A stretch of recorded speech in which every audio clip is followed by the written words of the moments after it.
In any given sentient society, there will be events which reshift society's normative course of history into an alternative direction. These shifts are often referred to as critical juncture, where an unaccounted anomaly leads to a complete shift in society, either for better or for worse. Human history is just an accumulation of critical junctures. These junctures stem from internal strife or external intervention, and all have played a key role in humanity's eventual destruction of their home planet. In 1908, a Chimera spaceship crash lands in the frostlands of Siberia, Russia. Decades later, Soviets would study the crash landing and pick apart the shattered remains of the destroyed vessel.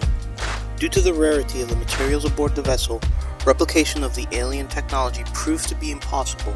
But the discovery of E99, a rare element with physics-shattering properties, would soon lead to mining expeditions on the Kamchatka Peninsula.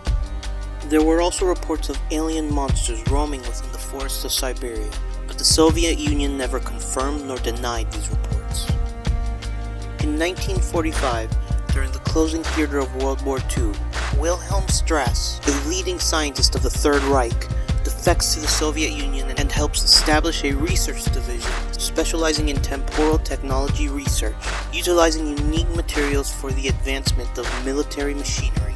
A facility is built on the Torga 12, which leads to dozens of failed genetic experiments tested on the local population.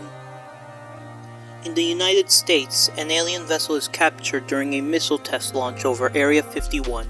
An emergency bureau is established to respond to extraterrestrial threats, which played a key role in averting the Outsider invasion in 1962. The Outsider secret invasion proved that humanity was capable of defending and even defeating extraterrestrial threats on their home planet. The successes of the bureau led to the formation of XCOM, an institution dedicated to studying, collecting, and reverse engineering alien weaponry for the protection of the United States of America and humanity as a whole. XCOM would later use their technology to make first contact with the Decepticons, a machine race of refugees who they helped shelter on Earth in exchange for studying their cybernetic biology. In 1962, during the climax of the Cuban Missile Crisis, a Russian submarine mistakes a Decepticon submarine for an American military vessel off the coast of Japan. After launching a nuclear missile towards the cyborg, the nuclear fallout from the bomb caused the awakening of a dormant beast later known as Godzilla. Disturbed by its millennia-long slumber, the enormous creature wreaked havoc across Japan, as military forces proved to be powerless to stop the titanic beast's path of destruction. Desperate to stop the monster's advancement, XCOM scientists offer the Decepticons Furon technology, which could help them reconquer their home planet in exchange for fighting off and defeating Godzilla. The Decepticons eagerly accepted, and assembled all of their forces to fight off the destructive monster. The battle raged on for hours, but after an intense confrontation between the machines and the giant beast, Godzilla was finally subdued, and he returned to the ocean in a hibernation-like state. Shortly after the battle for Japan, the Monarch Division is created to study the potential dangers of these newly discovered kaijus laying dormant underground around the world. Shortly after this confrontation, it was discovered that the Decepticons had orchestrated the entire disaster so that they could gain access to Furon weaponry for the reconquest of their home planet. Them being refugees was a ruse, and their awakening of Godzilla was done solely for the sake of gaining access to XCOM weaponry. In the aftermath of their departure to reconquer their homeland, the calamity compelled the United States to make overtures of peace to the Soviet Union. The threats of mankind proved to be humbling to both nations, and the Kaletna program was initiated to study extraterrestrial life for the protection of all of mankind. It was only during the peak of the Cold War that both nations came to a mutual agreement. It began with American scientists reactivating and distributing Chimera weaponry for KGB and CIA operatives, and also led to a joint expedition to the Philippines, where they uncovered a Ceph temple that helped accelerate nanotechnology for military personnel. XCOM later gained access to Russian E99 research, where they could begin studying interdimensional travel through the use of temporal manipulation. With the help of Ceph nanotechnology, the Katorga scientists eventually managed to create time shift suits capable of transporting people throughout time and space. This would eventually lead to the partnership with Arbiter Science and Black Mesa Corporation, who would promise to research these temporal wormholes for military applications for future use of either governments. The Cold War turned warm as both nations realized that the preservation of humanity outweighed any ideological friction between the two states. In September 5th, 1964, the first successful clone is created by Otto Wolfgang Ortmeyer, codenamed Agent 47. Ortmeyer later gained Russian sponsorship to expand on his cloning research. As the field testing succeeded, Ortmeyer gained the freedom to create the perfect clone army he'd always dreamed of, and these clones would later become the bulk of Russia's elite KGB agents. In 1971, the United States formed the Splinter Cell program as a countermeasure to cataclysmic threats in response to the rising chances of bioterrorism around the world. Foxhound would become the most advanced Splinter Cell unit, as they utilized experimental technologies to complete their espionage operations. In 1994, a black marker is uncovered in the Chicxulub crater in the Gulf of Mexico.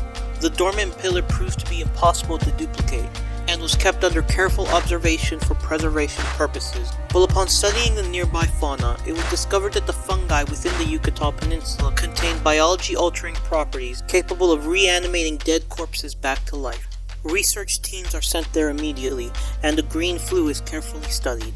A facility leakage causes the small town of Santa Cabeza to die horrifyingly from the disease, and since then, research of the parasite is moved outside of the region for more intensive studies. Umbrella Pharmaceuticals is given military grants to research the evolutionary potential they could give to create superhuman soldiers. In 1998, a super strain dubbed the T virus is released into the streets of Raccoon City after a sabotage attempt from a disgruntled facility scientist. With containment by military personnel proven impossible to achieve, the president reluctantly chooses to strike Raccoon City with a nuclear bomb to prevent the virus's spread to the rest of the country. After the incident, the president enacts an executive order to destroy all T-virus research. The remaining strains of the virus soon fell into the hands of illicit organizations, as more researchers became obsessed with harnessing the evolutionary potential of this deadly disease. Splinter cell units are expanded across the world as they found themselves containing virus outbreaks in Asia, Africa, India, and Central America. Knowledge of the disease was kept highly confidential, as public knowledge of the disease could have led to mass panic or countless more people experimenting on the plague without secure supervision. Each outbreak brought new variations of the disease. Containment operations became more pyrrhic as each virus outbreak became more costly than the last, because while the need for a cure became vital, the black market demands for an immortal super soldier became incalculable as well. The largest declassified skirmish occurred in Manchuria, China. A Korean-sponsored facility captured and mutated a Chimeran remnant with their own version of the T-virus. The mutagen awoke something dormant in the alien, and created an evolutionary leap in its DNA, which allowed it to produce offspring and create mind-controlled spawns to take over the facility. With an evolved mind and body, the hive-mind Chimeran army marched to the city of Pyongyang and overwhelmed North Korean special forces. They soon began re-terraforming the landscape, and began plans to reform Earth's biosphere for their own species expansion. The activation of this Chimera terraformer attracted the attention of a Ceph warship. The Chimera and Ceph were natural enemies before humans evolved to become the dominant civilization on Earth. The Chimera activity rekindled ancient programming within Ceph-captured relics, and revitalized Ceph machinery to continue their millennia-long purge against the Chimera threat. Like an antibody reacting to bacteria, the unearthed Ceph vessel treated Chimera like a bodily disease, and systematically went to Pyongyang to wipe out all of its local inhabitants. Countless civilian lives were lost. The Battle of Pyongyang lasted for days, before Russian and American special forces managed to subdue and capture the leading alphas of both species to force the armies into a standstill. The Korean peninsula was left completely scorched by what became known as the Ceph-Chimera War, but the remains of the excavated alien soldier showed to have the key components needed to create the perfect superhuman soldier. In 2008, Alex Mercer developed an apex strain of the T virus, dubbed the Blacklight virus.